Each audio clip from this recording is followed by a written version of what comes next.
کار ساخت یک شبکه آبرسانی به ارزش 5,823,000 افغانی در قریه ده ملای ولسوالی خویگانی ولایت غزنی آغاز شد. به گفته مسئولان ریاست احیا و انکشاف دهات این ولایت، با تکمیل شدن این پروژه برای بیش از 300 فامیل زمینه آب آشامیدنی سالم مساعد شده که کارهای آن در مدت 6 ماه تکمیل می شود. آنان از کیفیت ساخت این شبکه نیز اطمینان داده و می‌افزایند که در این پروژه برای بیش از 300 تن زمینه کار مساعد خواهد شد.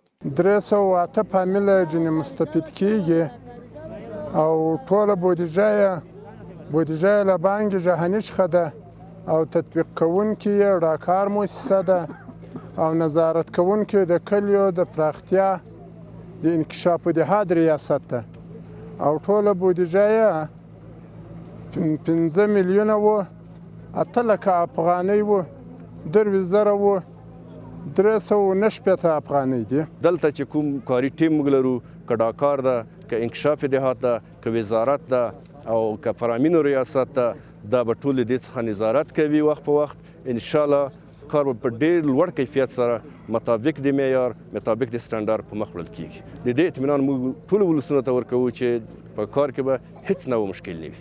باشندگان محل از ساخت این شبکه ابراز خرسندی کرده و خواهان توجه بیشتر در بخش‌های مختلف این ولسوالی هستند. د دې مخته موږ دونه له اوبو له مشکل سره مخ وو چې نه په سلو کې 95% موږ نه درلودې نشتی و د اوبو، نو هغه به نو ته په چا ورسېده 15 دغه مشکلات د کور یې ودان د دغه مؤسسې چې موږ ډېر منندوی یو، نه رښتیا واده کړې وه، په رښتیا راسره ودرېده په واده باندې.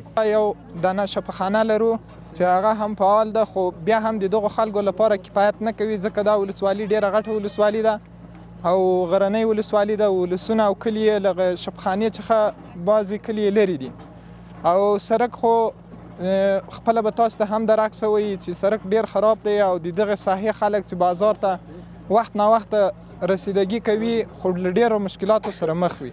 ریاست احیا و انکشاف دهات غزنی از ساخت 25 شبکه آب در سال جاری خبر داده و میگوید که در سال آینده 18 شبکه دیگر در ولسوالی‌های مختلف این ولایت نیز ساخته خواهد شد.